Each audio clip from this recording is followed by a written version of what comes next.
S video பார்த்துட்டு இருக்க தந்தி TV நேரில் அதுக்குமே ஒரு பெரிய ஹாய். ஸோ இன்றைக்கி நம்ம இயக்குனர் டாட் ஃபிலிப்ஸ் அவரோட இயக்கத்தில் Joaquin Phoenix and lady Kaka so எல்லாரும் சேர்ந்து நடித்து வெளிவந்திருக்க படம் தான் ஜோக்கர் ஃபாலி டுவெக்ஸ். ஸோ இந்த படத்துக்கான டைட்டில் என்ன சொல்ல வருதுன்னு கேட்டிங்க அப்படின்னா, ஃபாலி டுவெக்ஸ்ன்றது ஒரு ஃப்ரெஞ்சு லாங்குவேஜ். இரண்டு முட்டாள்களை பற்றின கதை தான் இந்த ஜோக்கர் அப்படின்றத சிம்பாலிக்காக அந்த டைட்டிலே நம்ம கன்வே பண்ணிட்டாங்க. ஸோ இந்த படம் 2019 ரிலீஸ் ஆன ஜோக்கர் படத்தோட சீக்வல், அதாவது இந்த இரண்டாவது பாகம் அப்படின்னு சொல்லலாம். இந்த படத்தை நீங்கள் பார்க்கணும் அப்படின்னா கண்டிப்பாக நீங்கள் 2019 ரிலீஸ் ஆன அந்த ஜோக்கர் படத்தை பார்த்தா மட்டும்தான் இந்த படம் உங்களுக்கு புரியும். அப்படி இல்லைனா இந்த படம் புரியாது. ஸோ அதுவும் இல்லாமல் இந்த படம் ஒன்லி இங்கிலீஷில் மட்டும்தான் அவைலபிளாக இருக்குது. சரி, இப்போ இந்த படத்தோட ஒன்லைன் என்ன அப்படின்றத பார்த்துலாம். ஸோ இந்த டெட்பூல் அண்ட் வொல்வரினில் முன்னாடி ஒரு டைட்டில் காலில் ஒரு சாங் வரும் தெரியுமா? ஸோ அதே மாதிரியே கிட்டத்தட்ட வந்து பார்த்தீங்கன்னா இந்த படமும் ஒரு பாட்டில் இருந்தால் ஸ்டார்ட் ஆகுது. ஸோ அந்த பாட்டிலே வந்து பார்த்தீங்க அப்படின்னா இந்த படத்துலேருந்து உட்காந்துருக்க ஆடியன்ஸ்க்கு வந்து ஒரு மூட் செட் பண்ணிடுறாங்க. இந்த படம் எதை நோக்கி நகரப்போகுது, என்னென்ன மாதிரியான விஷயங்கள் வந்து முன்னாடி பாட்டில் காமிச்சிருக்காங்க அப்படின்றத அந்த பாட்டிலே செட் பண்ணிடுறாங்க.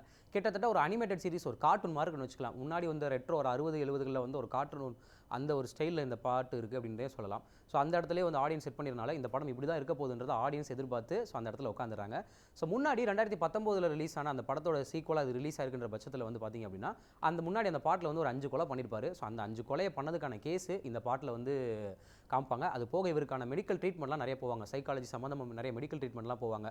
ஸோ இதெல்லாத்தையும் தாண்டி வந்து அந்த 5 கொலைகளையும் பண்ணது யார், ஆர்த்தர் ஃப்ளெக்காக இருக்கிற ஒருத்தரா இல்லை ஜோக்கர் தான் கொலை பண்ணாரா, இல்லை அப்படின்னா இவர் வந்து இந்த மாதிரி ஃபேக் இது பண்ணி ஜோக்கர் எங்குள்ள இருக்கா அப்படின்றத ஃபேக் பண்ணி இந்த மாதிரி ஒரு சில விஷயங்கள் பண்ணுறாரா அப்படின்றத ஒரு கண்டுபிடிக்கிற மாதிரியான ஒரு கதை தான் இந்த கதை. ஸோ இதுக்கிடையில் வந்து ஜோக்கர் அண்ட் ஹார்லி குயின் இவங்களுக்கு இடையில இருக்கிற லவ் ஸ்டோரி அண்ட் எமோஷன்ஸ் இதுதான் இந்த ஜோக்கர் 2ஓட மொத்த ஒன்லைனாகவே இருக்குது. இதை நோக்கி தான் இந்த படம் நகருது. இந்த படத்தோட பாசிட்டிவ் சைட்ஸ்லாம் நம்ம என்னன்றதை பார்த்துக்கலாம். ஸோ ஃபஸ்ட்டு பாசிட்டிவாக நம்ம எதை பார்க்கலான்னு கேட்டிங்க அப்படின்னா அஃப்கோர்ஸ் ஜாக்வின் ஃபீனிக்ஸ் தான். என்ன மனுஷன், என்னம்மா நடிக்கிறாருங்க, என்னங்க நடிப்பு அரக்கன்னு சொல்லி ஆகலாம். அந்தளவுக்கு ஒரு பர்ஃபார்மன்ஸ். கிட்டத்தட்ட ஒரு 2 பர்சனாலிட்டி, அந்த ஆர்த்தர் ஃப்ளெக்குன்ற ஒரு பர்சனாலிட்டி, அதுக்கப்புறமா அந்த ஜோக்கர்ன்ற பர்சனாலிட்டி, இது ரெண்டையுமே கேரி பண்ணி ஒரு மொத்த படத்தையும் கொண்டு போகிறது சாதாரண விஷயம் இல்லை. அதுவும் அந்த ஜோக்கர் அந்த ஒரு ஐடென்டிட்டியை வந்து நம்ம வந்து ஜோக்கர் ஐடென்டிட்டியை வந்து அவர் எடுத்துக்கிட்டு ஒரு இடத்துல ஒரு மாதிரி சிரிப்பார். அதை நீங்கள் ட்ரெயிலர் பார்த்தாலே தெரியும். அந்த இடத்துல பார்க்கும்போது நமக்கே பார்க்க ஆகா என்னடா அது மனுஷன் என்னமோ பண்ண போகிறாரே அப்படின்ற மாதிரியான ஒரு சில விஷயங்கள் இருக்குது. அது நமக்கு ஆடியன்ஸ்க்கு வந்து ஒரு மாதிரி ஒரு வித பயத்தை கொடுக்குன்னு தான் சொல்லி ஆகணும். ஸோ அந்த வகையில் இந்த படத்துக்கு வந்து ஒரு நடிப்பு வந்து ஒரு மிகப்பெரிய ப்ளஸ்ஸாகனே சொல்லலாம். அஃப்கோர்ஸ் கண்டிப்பாக நம்ம லேடி காகா அவர்களையும் நம்ம பாராட்டி ஆகணும். அவங்களோட பர்ஃபார்மன்ஸ் இந்த படத்தில் கொஞ்சம் டீசெண்டாக இருந்துன்னு சொல்லலாம். முன்னாடி அந்த ஹார்லி குயினாக நடிச்சிருக்க மார்கட் ராபி அவங்களோட பர்ஃபார்மன்ஸை தூக்கி சாப்பிட்ற அளவுக்கு இல்லை அப்படின்னாலுமே இந்த படத்தில் இவங்களுக்கு உண்டான ஒரு பர்ஃபார்மன்ஸும் சரி, இவங்களுக்கு உண்டான ஸ்க்ரீன் ஸ்பேஸும் சரி, ரொம்ப அழகாக அதை யூட்டிலைஸ் பண்ணி ரொம்ப அழகாக பர்ஃபார்ம் பண்ணியிருக்காங்க. அது ரொம்ப நல்லா இருக்குன்னே சொல்லலாம். அதுக்கு அடுத்து இருக்கிற ஒரு மிகப்பெரிய ப்ளஸ் என்னன்னு கேட்டிங்க அப்படின்னா அஃப்கோர்ஸ் கேமரா ஒர்க்கு. ஜோக்கர் படம் பார்க்குறவங்களுக்கு தெரியும் இந்த ஜோக்கர் படம் வந்து எப்படி என்ன மாதிரியான ஒரு ஷேடில் இருக்கும், என்ன மாதிரியான ஒரு லைட்டிங் இதில் இருக்கும் அப்படின்றது நமக்கு தெரியும். கிட்டத்தட்ட ஒரு 3 ஷேடு தான், blue colour, red colour and yellow, இந்த லைட்டிங்கில் வச்சே அந்த மாதிரியான ஒரு ஷேடு அதுக்கேற்ற மாதிரியான கேமரா அவருக்கு எந்த அளவுக்கு பர்ஃபார்ம் பண்ண முடியுமோ அந்தளவுக்கு ரொம்ப சூப்பராக பண்ணியிருக்காங்கன்னே சொல்லலாம். ஸோ விஷுவல்ஸ்லாம் சும்மா பக்காவாக இருக்கும். சரி, ரொம்ப பெரிய இடம்லாம் லொக்கேஷன்ஸ்லாம் கிடையாது. செல்லு, அப்புறம் hospital and court scene. So இந்த 3 லொக்கேஷன்ஸில் எந்த அளவுக்கு கேமரா ஒர்க்கை இம்ப்ரூவைஸ் பண்ணி ஒரு ஆடியன்ஸை அந்த விஷுவலாக அந்த எமோஷன்ஸோட கனெக்ட் பண்ண வைக்க முடியுமோ, கேமரா மூலமாக அதை நிறைய விஷயங்களை பண்ணியிருக்காங்கன்னா பார்த்துங்க.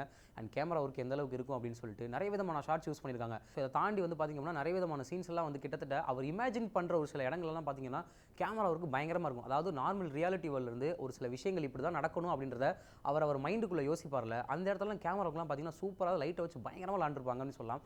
அந்த வகையில் இந்த படத்துக்கு கேமரா ஒர்க்கு மிகப்பெரிய ப்ளஸ்ஸாக இருக்குது. அதுக்கு அடுத்ததாக இதை நம்ம சொல்லியே ஆகணும். ஏன்னா இந்த படம் வந்து நீங்கள் கூகுளில் போய் பார்த்தாலே வந்து பார்த்தீங்க அப்படின்னா ஒரு மியூசிக்கல் த்ரில்லர் அப்படின்னு தான் சொல்கிறாங்க. இந்த படம் கம்ப்ளீட்டாக முழுக்க மியூசிக்கை பேஸ் பண்ணி மியூசிக்கை வச்சு, அதாவது நார்மலாக இருக்கிறத தாண்டி என்னென்னலாம் பண்ணணும், பேச முடியாத இடங்களில் என்னென்னலாம் பண்ணணுன்ற இடத்துலலாம் வந்து பார்த்திங்கன்னா இவர் இந்த பாட்டு பாடி அந்த இடத்துல நான் பண்ணணும்னு நினைக்கிறத பாட்டு பாடி மியூசிக்கை வச்சு தான் வந்து அவர் பண்ணுறாருன்ற மாதிரியான விஷயங்களை மியூசிக் மூலமாக ரொம்ப அழகாக கன்வே பண்ணியிருப்பாங்க. அது எமோஷனலாக டச்சாக இருக்குன்னு தாண்டி ரொம்ப அழகாக ரொம்ப சூப்பராக எமோஷன்ஸை கன்வே பண்ணி பயங்கரமாக இருக்குன்னு சொல்லலாம். ஒவ்வொரு சீனையும் அதை எலவேட் பண்ணுது மியூசிக்கு. கிட்டத்தட்ட வந்து ஒரு 5 நிமிஷத்துக்கு கழிச்சு ஒரு மியூசிக் வரும். அதே மாதிரி ஒரு 5 நிமிஷத்துக்கு அப்புறம் பாட்டு பாடுவாங்க. அதுவும் லேடி காகா இருக்காங்க. கிட்டத்தட்ட அவங்க ஒரு சிங்கர், அமெரிக்காவில் இருக்க ஒரு மிகப்பெரிய பாப் சிங்கர். ஸோ அவங்களும் இந்த படத்தில் நடிச்சிருக்காங்கன்றத தாண்டி அவங்க ஒரு சைடு பாட, இவங்க ஒரு சைடு பாட, கிட்டத்தட்ட இவங்க 2 பேரும் ரொமான்ஸ் பண்ணுற மாதிரி இடத்துலலாம் வந்து பாட்டெல்லாம் சும்மா பயங்கரமாக இருக்குன்னு சொல்லலாம். கிட்டத்தட்ட இது வந்து மியூசிக்கல் ட்ரீட்டா இல்லை விஷுவல் ட்ரீட்டா அப்படின்றத ஆடியன்ஸ் குழம்பி போய் தான் பார்க்குறாங்க. அந்த அளவுக்கு ஒரு அமேசிங்கான மியூசிக்னு சொல்லலாம். அது இந்த படத்துக்கு ஒரு மிகப்பெரிய ப்ளஸ்ஸாக இருக்குன்னே சொல்லலாம். ஸோ அதுக்கடுத்து இருக்கிற பாசிட்டிவ் சைட்ஸ் நம்ம பார்க்க அப்படின்னா கண்டிப்பாக நம்ம எடிட்டிங் சொல்லி ஆகணும். ஸோ இந்த படம் வந்து ஒரு 2 விதமான பர்சனாலிட்டியை கேரி பண்ணிட்டு போகுது, ஆர்த்தர் ஃப்ளெக் அண்ட் ஜோக்கர்.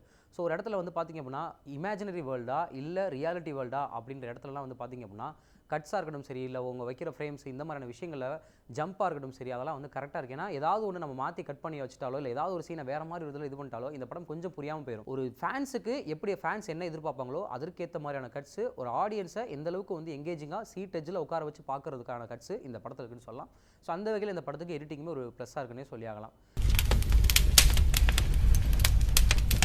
சரி, ஓகே. இப்போ நம்ம அந்த நெகட்டிவ் சைட்ஸ்லாம் என்னென்னு பார்த்தலாம். இந்த படத்துலையுமே வந்து ஒரு சின்ன சின்ன நெகட்டிவ்ஸ்லாம் இருக்குது. நீ என்னடா இந்த படத்தில் நெகட்டிவ் பார்க்குற அளவுக்கு நீ பெரியலா அப்படின்னு நீங்கள் யோசிக்கிறது எனக்கு புரியுது. பட் பேசிக்காக இந்த படம் வந்து பார்த்தீங்க அப்படின்னா ஜென்ரல் ஆடியன்ஸை சாட்டிஸ்ஃபை பண்ணுறது கொஞ்சம் கஷ்டமாக இருக்கும். ஏன்னா முழுக்க ஜோக்கர் படம் எப்படி இருக்கும் அப்படின்றது ஆடியன்ஸு அந்த மைண்ட் செட்டில் தான் வந்து படத்தை வந்து பார்க்குறாங்க. அதற்கேற்ற மாதிரியான ஸ்க்ரீன் பிளே தான் இந்த படத்தில் அமைச்சிருப்பாங்க. என்னடா அது ஸ்லோவாக போகுதுன்னு சொல்லிட்டு நீங்கள் வந்து இது பண்ணாதீங்க. ஆடியன்ஸ்க்கு ஏற்று அந்த ஃபேன்ஸ்க்கு ஏற்ற மாதிரியான ஒரு ஸ்க்ரீன் பிளே இருக்கனால அது வந்து கொஞ்சம் ஸ்லோவாக தான் போகுது. அது ஒரு சின்ன நெகட்டிவாக இருக்குன்னு சொல்லலாம். அண்ட் சின்ன இடங்களில் வர்ற ஒரு அன்வான்ட் சீன்ஸ் அப்படின்னு சொல்லலாம். ரொம்ப பெரிய அன்வான்ட் சீன்ஸ்லாம் கிடையாது. அந்த விஷயங்களை அந்த சீன்ஸை வந்து அவங்க இன்னும் கொஞ்சம் ட்ரிம் பண்ணியிருக்கலாம் அப்படின்ற மாதிரியான ஒரு ஃபீலை கொடுக்குது. அந்த பாட்டு இந்த மாதிரியான விஷுவல்ஸோட வரும்போது அவங்க பெர்ஃபார்ம் பண்ணுறது ரொம்ப லென்த்தியாக போகிற மாதிரியான ஒரு ஃபீல் கொடுக்கும். ஸோ அது வந்து முன்னாடி சீனையும் அடுத்த சீனையும் கொஞ்சம் டிஸ்டர்ப் பண்ணுற மாதிரியான ஒரு ஃபீலாக இருக்க தாண்டி இந்த படம் கம்ப்ளீட்டாக வந்து ஒரு ஃபேன்ஸை சாட்டிஸ்ஃபை பண்ணுற படமாக தான் இந்த ஜோக்கர் படம் இருக்குது. அதை வேணால் நம்ம நெகட்டிவாக எடுத்துக்கலாம். ஏன்னா ஜென்ரல் ஆடியன்ஸ் போய் இந்த மாதிரி படம் என்னடா அது ஸ்லோவாக இருக்குது, இதெல்லாம் ஒரு படமா அப்படின்னு நீங்கள் நினச்சிங்க அப்படின்னா, முன்னாடி நீங்கள் அந்த ஜோக்கர் படங்கள்லாம் பார்த்தீங்க அப்படின்னா கிட்டத்தட்ட எத்தனையோ கோடி வசூல் பண்ணி இப்போ வந்து இந்த படத்தை ரிலீஸ் பண்ணியிருக்காங்கன்னா பார்த்துங்க, முழுக்க இந்த படம் வந்து ஒரு ஃபேன்ஸ்க்கான படம் அப்படின்னு சொல்கிறது தான் இது ஒரு நெகட்டிவாக நம்ம வச்சுக்கலாம். ஏன்னா ஜென்ரல் ஆடியன்ஸ் இதை சாட்டிஸ்ஃபை பண்ணாது இல்லையா. ஜென்ரலாக போய் பார்க்குற ஒருத்தவங்க வந்து கண்டிப்பாக கடுப்பாங்க, என்னடா இது படம் அப்படின்ற மாதிரி கடுப்பாங்க. ஸோ அது வந்து ஒரு நெகட்டிவாக சொல்லிக்கலாம். மொத்தத்தில் இந்த படத்தை பார்க்கலாமா வேணாமா நீங்கள் யோசிக்கிறது எனக்கு புரியுது. If you are joker fan definitely நீங்கள் இந்த படத்தை கண்டிப்பாக தியேட்டரில் போய் பார்த்து ரசிக்கக்கூடிய ஒரு படமாக தான் இருக்கும். இன்னொரு நிறைய பேத்துக்கு ஒரு டவுட் வரலாம், இந்த படம் வந்து முன்னாடி இருக்க அந்த ஜோக்கர் படத்தோட நல்லா இருக்கா இந்த படம் அப்படின்ற ஒரு கேள்வி இருக்குது. ஸோ முன்னாடி இருக்க அந்த ஜோக்கர் படத்தை விட இந்த படம் ஒரு டீசெண்டான படமாக தான் இருக்குது. ஸோ அந்த படம் வேறு லெவலில் இருக்கும். இந்த படம் ஒரு ஒன் டைம் நீங்கள் போய் பார்க்கலாம் அப்படின்றத தாண்டி இந்த படத்தில் மற்ற விஷயங்கள் பெருசாக எதுவுமே கிடையாதுன்னு சொல்லி இந்த வீடியோ நான் அதோட முடிச்சுக்கிறேன். மீண்டும் இதே மாதிரி வேறொரு படத்தை உங்களை சந்திக்கும் வரை அதுவரை உங்களிடம் விடைபெறுவது உங்கள் பிரசன்னா. செய்திகளை உடனுக்குடன் தெரிந்து கொள்ள உடனே சப்ஸ்கிரைப் பண்ணுங்க.